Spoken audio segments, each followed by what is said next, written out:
Because we're being good. We do being good with a bottle of water and a beer. Hello and welcome to the Rally Stages podcast. Today we're in a different location, a very different location. We're in France and it is way too warm. It is seriously hot. It's like 36 degrees here and oh my god, is it warm.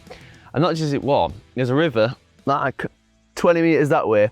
So we're getting bitten to death from mosquitoes. I know, proper first world problems. Yeah, big rally chat today, so I've got a lot of mosquito bites. I'm getting burnt on my nose, but it's nice. It's hot. It's hot. 44 degrees. Why is the reason we're in France? Okay, we're in France. Not to go on holiday. No, Debbie Daff. There's a rally on. There is. It's called Saint African, I believe. You know the name of it? In fluent French. And yeah, it's first European rally, which isn't the WRC, like an actual... Yes, it's like a Clubman rally, yeah. It's in a Clubman rally in a different country. Oh, well, what's the other thing that we've been up to recently? Planning our rally. Yeah. After the shambles at Fulbeck, we've now got an entry in for Brighton, the Colin Elmore Memorial Stages. It's all looking on track. It looks good. But what are we missing out on? Oh, no, this is really annoying, right? Because we didn't go to Rally Ceredigion last year because we just didn't. I don't know why we didn't. And it's a part of the ERC. And this year, we're like, we are guaranteed we're going to get camping for a few nights, or even maybe get a house with a load of us in or something like that. Make it a proper weekend. And yeah, we're doing our own rally at the same dates. We didn't even look. We were like, I was checking this calendar for every date which was in there. You know, like, I'm pretty organised when it comes to my calendar. It's like, we can do this rally because there's nothing else on that weekend. Perfect. I mean, every week it's like, where's Rally Ceredigion? Yeah. It's on my calendar. When is it? We're missing out the biggest British rally this year. Yeah. Because people that are doing the Rally Ceredigion are missing out on the biggest rally in the UK. It's called Colin Elmore's Memorial Rally. And the thing is, we decided we were doing it before the regulations came out, and we thought it was going to be about 35 miles and 6 or 8 stages. So we're like a bit like, it's not the best, but let's get one done together, and then we're hopefully rallying together, me navigating for you or you navigating for me. But then the regulations came out, 45 stage miles, banging, and 10 stages. Yeah, they're not going to be very long stages. So for me, I've only got medium tyres. So it's actually good enough for you, because if you're only going to do 2 stages like you did last time, you've only done about 5-10 miles. No, so it's not going to go. But hopefully I'll get all 10 stages done. But 10 stages, that's pretty cool, that. It's all right like that. It's great. Yeah, I feel like a lot of them will be quite similar. It's not a huge circuit, but it don't really matter. Like, I was thinking about this. I was thinking like, it's maybe not going to be the very best. But also, I remember thinking about Fulbeck and thinking, you don't care how really that good it is, especially if your first one or even like second one, the third stage you'll ever do.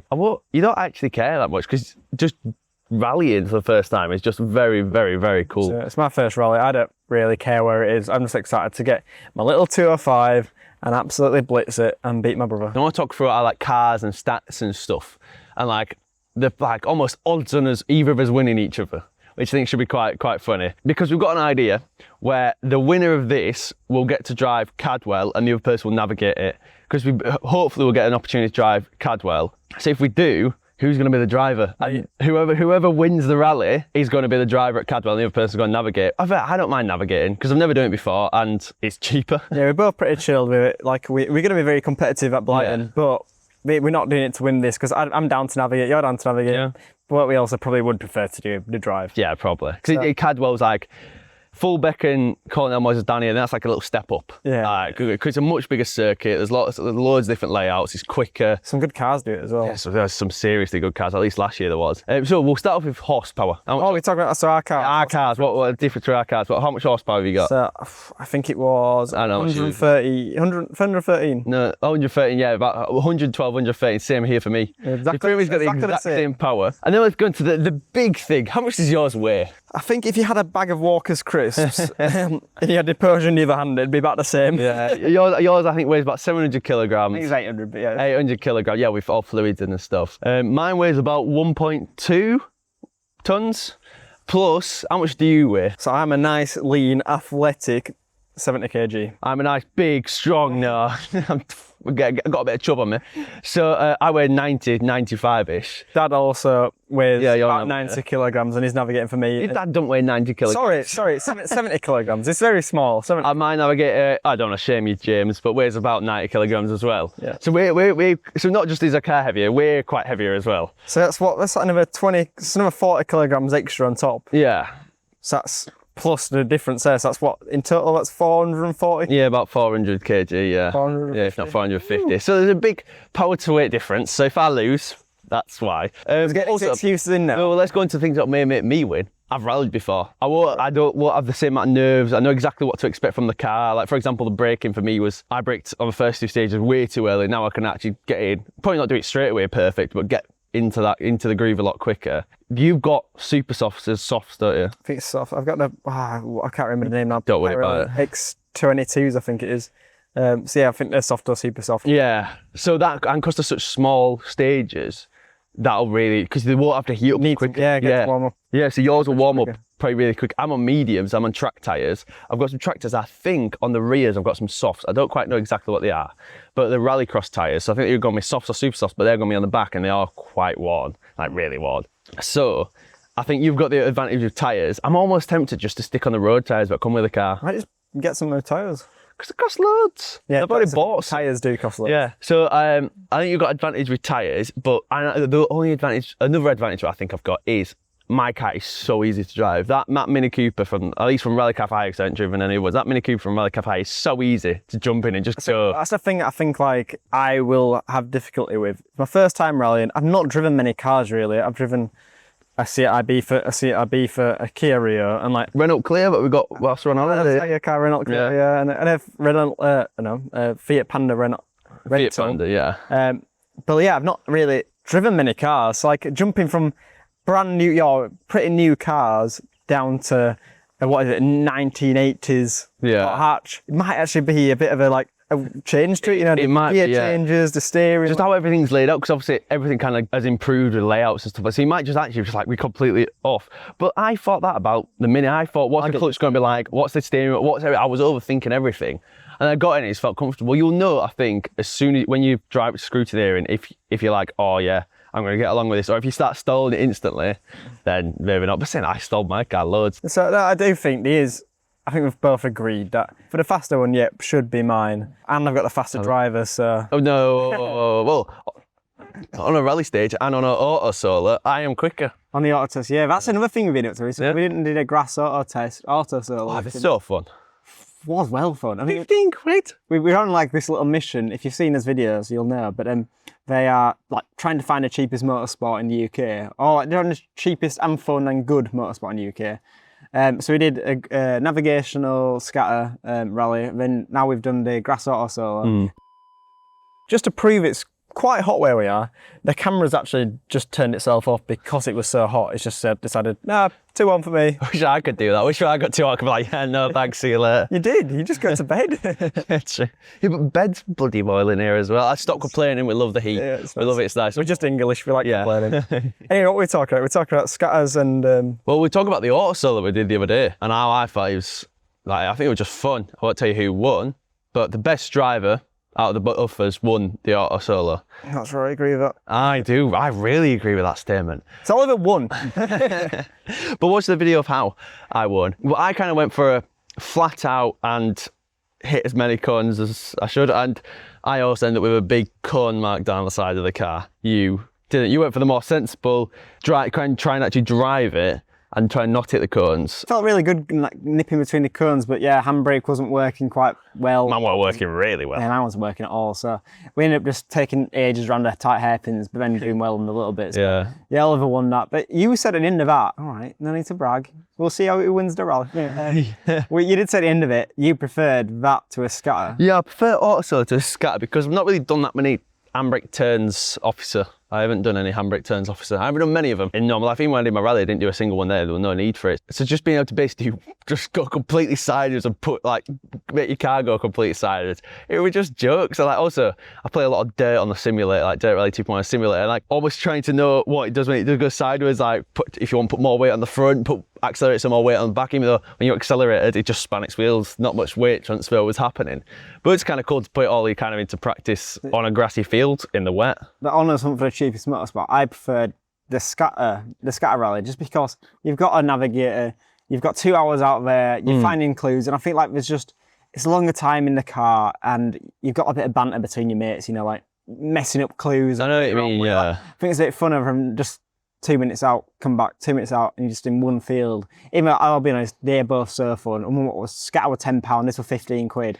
you say motorsport's expensive, it is when you want to do rallying. Yeah. It is when you're going to do any sort of track racing or all, yeah. But if you want to do grassroots and the basic stuff, it's not expensive at all. Take your mum's car, dad's car. Put a big orange back on the other side of it. Yeah, put a big... Like guy did. Yeah. Don't worry, T-Cut got it all off perfectly. So on this channel, obviously we talk about rallying a lot. And if you ever wanted to start getting into rallying, or we're just returning from a break and don't have a car and you want to give it a go, then we have just partnered with Rally Car for Hire, and they have got a great package. If anybody turns up to them and mentions us, Rally Stages or Oliver and Ryan, then we get a bit of a kickback, which helps us continue to create videos that for like this podcast and other rallying content.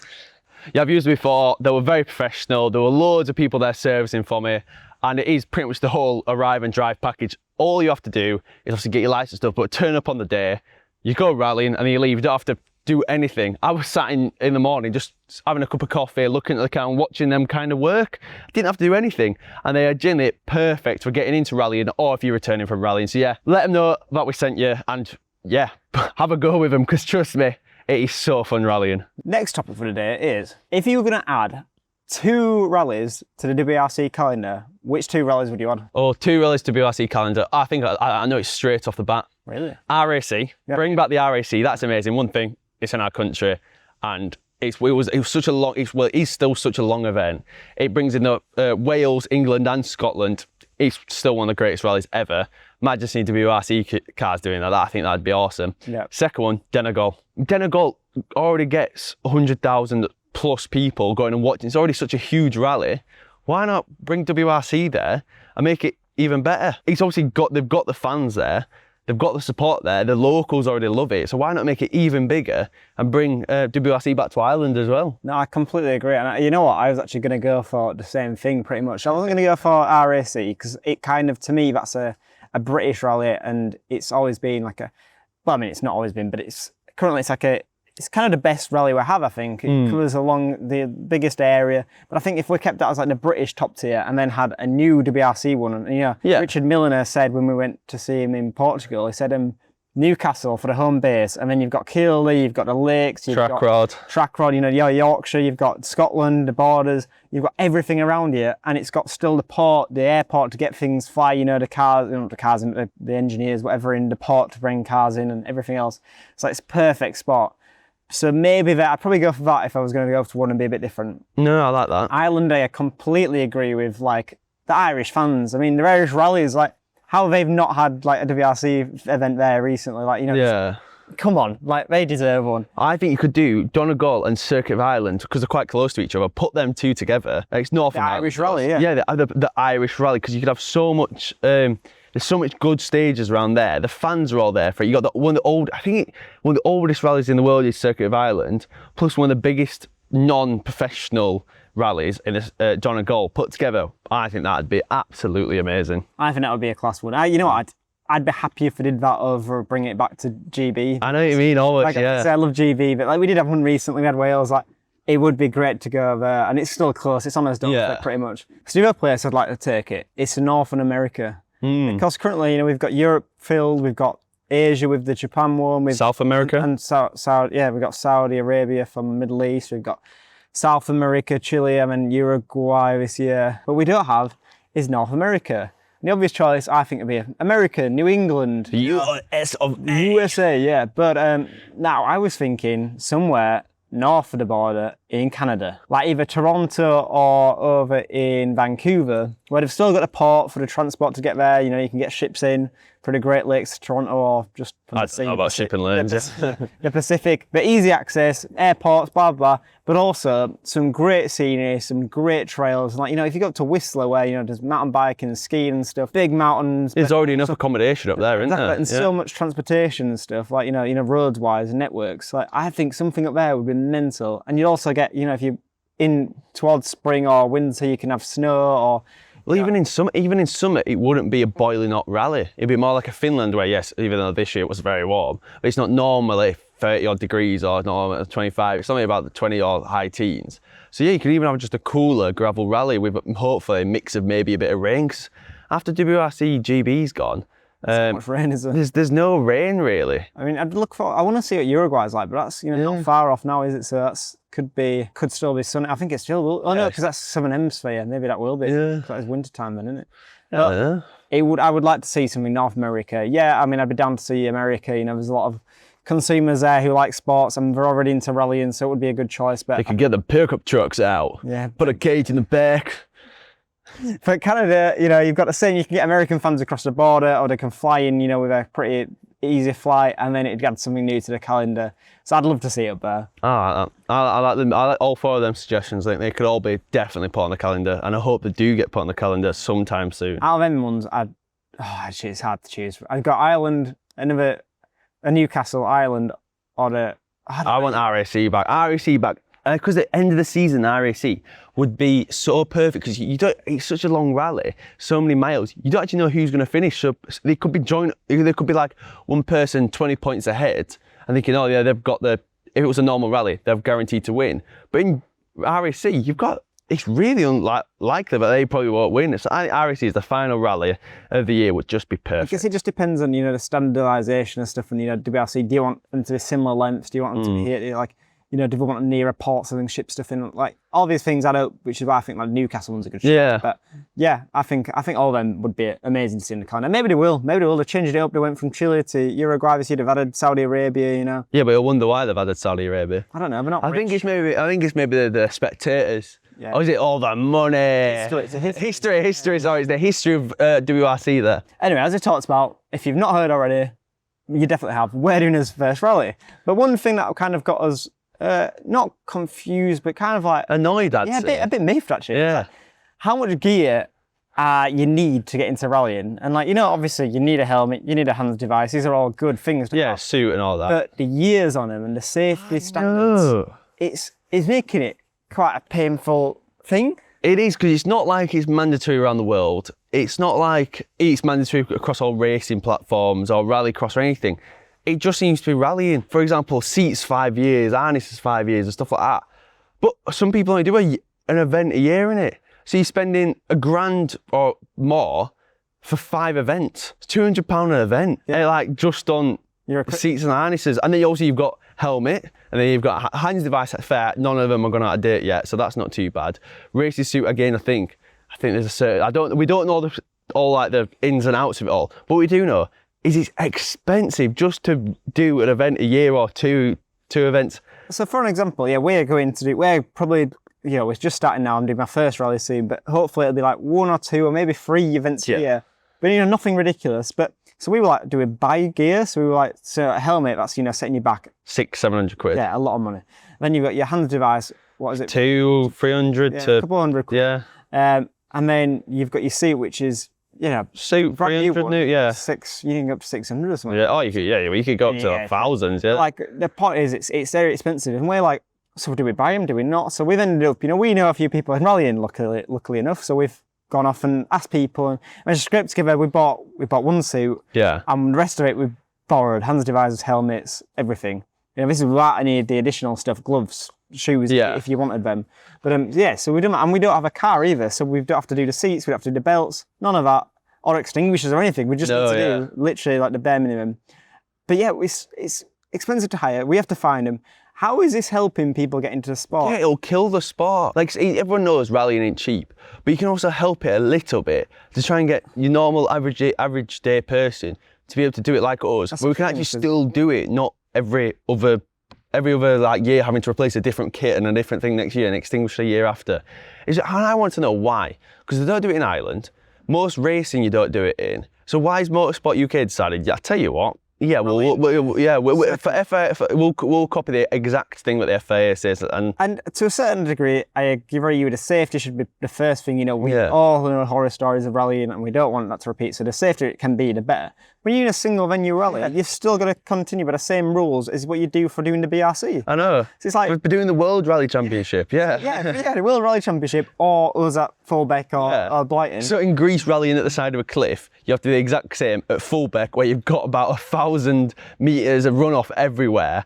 And it's we're just starting out. It seems unreasonable to be asking for these brand new things which run out of date in 5 years or whatever. And the thing is, the other option is so you borrow some if you can, or you buy some for an extortionate amount of money. But for the other people, it can be unsafe because you can have people end up going onto Facebook Marketplace, going onto eBay, finding second-hand gear, and then just buying that because it's still in the dates, but it's being used. But you never know if that's been in a write-off accident. It could have been anyway. If you've bought a helmet second-hand, it's definitely not advised to do this. Do not do this. I'd recommend not doing. But like if it's been in an accident, it's hit the safety's all gone in it, because it's been in a crash. But you don't know that. You buy it because you can't afford the safest new helmet. It's like.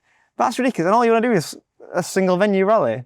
So we don't know. Again, we are quite naive going to this. We've only just got into doing rallying ourselves, so we don't know all the ins and outs. But surely a better option would be do it by miles or do it by which stage. Yeah, do you do it by events you've done? But also, it's not just this isn't just our opinion. You ask any single rally driver, even people probably at the top, which have got millions or hundreds of thousands of pounds that are driving R5, they'll still probably complain about how they've had to do, how you have to replace a helmet all the time, how you have to replace seats all the time. And I think the best way of doing it is on the amount of events you do, because even if it's about stage mileage, or stage mileage, but even if it's about the UV harms it, I don't know a single person that stores their rally car outside. Even I don't know anyone that does it even with a cover over it. But even if they do, they're not going to leave a car just with in the sun. You're going to put a cover or anything over it. I mean, I'm just thinking now. What about if you had them 5 years, which is the minimum? What are they like? That's the period. And when you go in for testing or something, where somebody inspects it, but then again, that's going to be extortionate, isn't it? But like, I think there's certain companies that do that I can redo him and all that. But still, it costs more. It should be done on how many stages you've done. A little barcode, simply scan it, put it on an app. Yeah, we've got a little barcode. Safety barcodes or whatever, They scan it and they can see how many events it's done. Like a little blue book, but like on an app or something. It's not unheard of. Yeah. App, scan, right, yeah, it's really simple, it's done 20 miles in the last 4 years. It's fine. Yeah. And it should have a max distance on it or a max. Yeah, it might have a max year, for example. Yeah. But 20 years, 25 years, you can have the same seats or harnesses in. But 5 or 10 years is just ridiculous. Yeah, and single venue, that's 20 years for, multi-venue, that's 10 years for the very top sports, whatever, very top rallies, that's 5 years. But, having this leeway where it's about mileage, about how much you use it, because it's great for everybody. If you're doing 10 events a year, you're making most of it. Yeah. It's fine, it's the cost of rallying. If you're doing 1 or 2 events a year, it just makes it extortionate. I think most rally drivers only do 2 or 3 or maybe 4 events a year. Like, they don't do that many events a year. No, they're most, definitely. Yeah, like we're not gonna. Our dad doesn't. None of them dad's drivers have ever done more than like 4 events or 5 events a year. Not since before they had kids. Yeah. So but yet they have to replace their stuff exactly the same as Max McRae and Chris Ingram and all them. And Munster and Munster, Ogier. So yeah, I think it is ridiculous. Also, I think there should be certain categories. Something like in the BRC or something that's a big multi-venue, like one that's actually got a danger rating to it. Say Mull, quite dangerous. Maybe yes, you might have to have a certain standard. But then people that are just doing fullback or just doing a circuit rally don't have to go to that extreme standard. Because one thing the people that are doing fullback and circuit rallies are at the same budget as some people that do Mull rally and stuff like that. Like, because going up there, you've got ferries, it's a 2-day event, the entries are a lot more as well.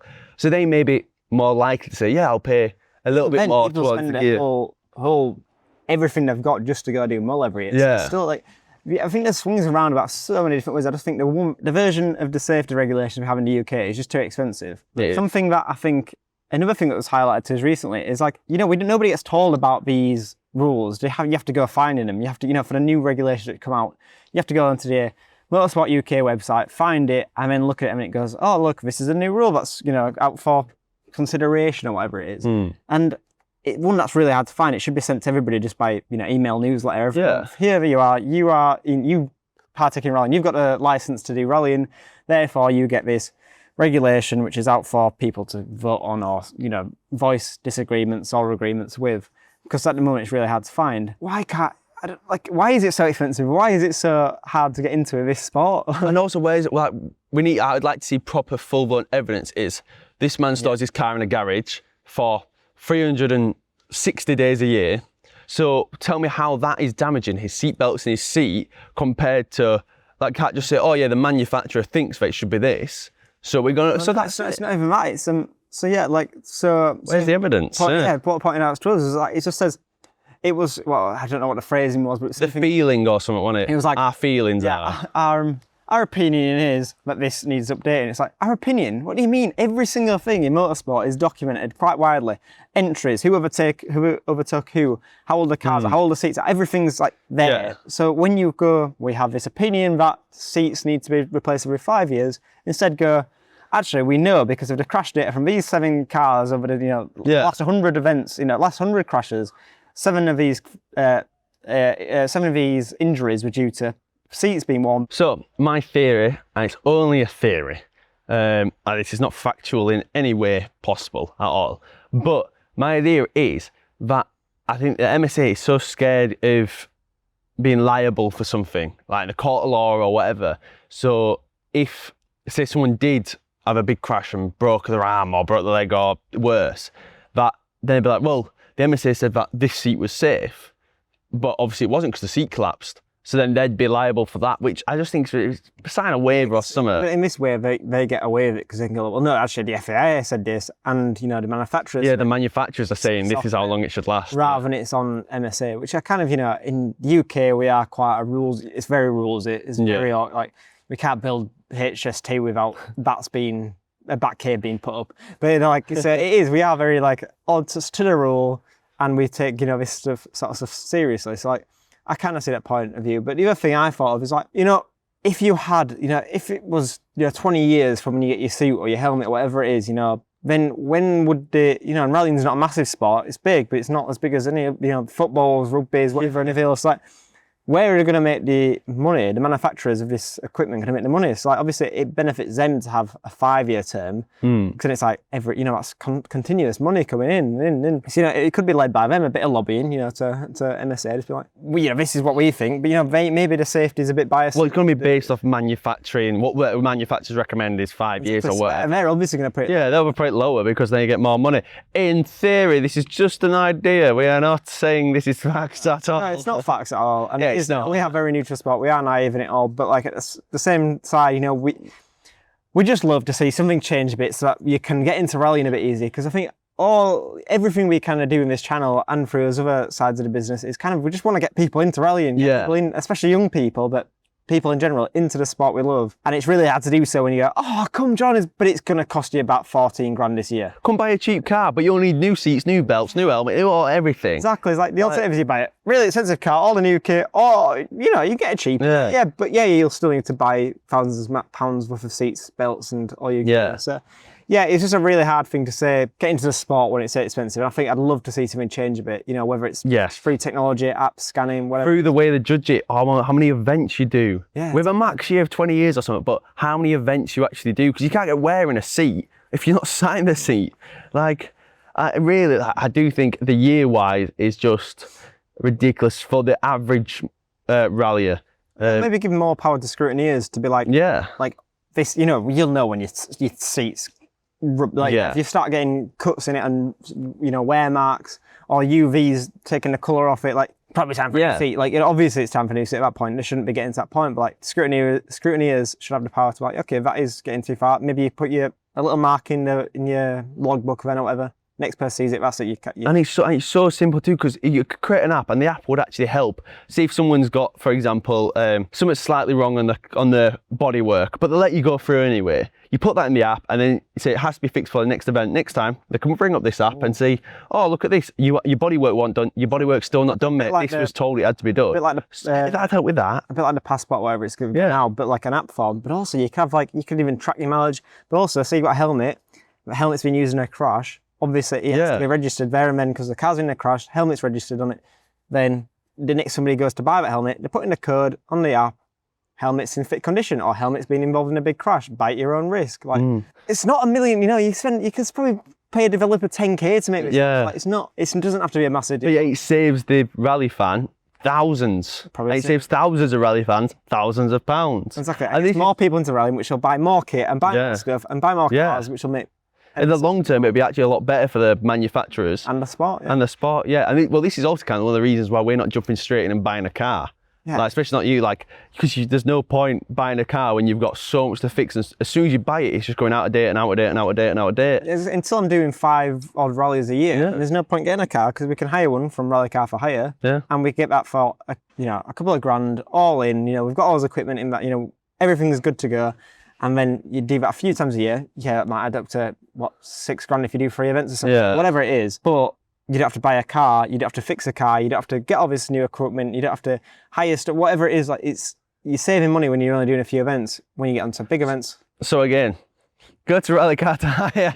No, but seriously, it is genuinely a good option with all this stuff that's going on with manufacturing, how long you can have your seats and all that. Renting a car, it takes the stress out of it so much. So I actually would genuinely recommend it. I know I've never owned my own car or anything, but especially for starting off, you don't have to worry about any of this. And if you have no mechanical knowledge like us, you don't need it to go rallying. You might think you do, because I did for the longest time. You actually don't if you get in touch with somebody like George. So yeah, and obviously we get a kickback from that, as we mentioned. So yeah. MSA, please change it, get it sorted, because we don't want to spend so much money. And we are experts in the field, obviously. Yeah, we are. We are scientifically proven. No, we're not. We're definitely not. Well, on that, we're off in the pool because it is boiling warm. It's so hot. Yeah, it is. I'm sweating. My t-shirt's getting damp. Yeah. In the pool. We'll see you on the next one. Yes. Bye. Love you. Oh.